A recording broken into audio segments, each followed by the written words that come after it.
You ask Tiger to calculate. This deals with finding the midpoint between 2 points. The midpoint between the 2 points is 0, -4.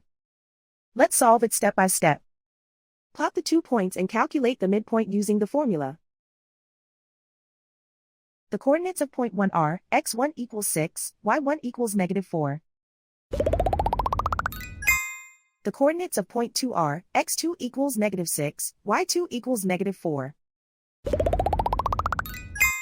PM represents the midpoint of the 2 points.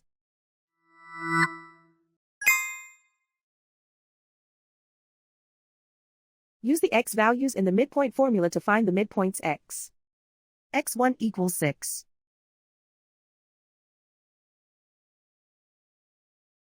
x2 equals -6. Simplify the arithmetic.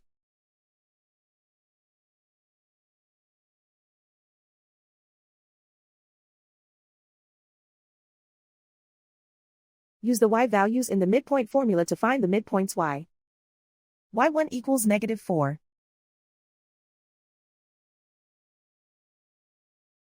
y2 equals -4.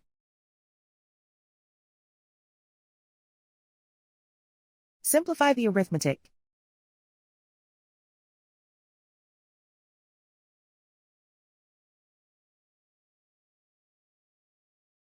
And so, the midpoint is 0, -4.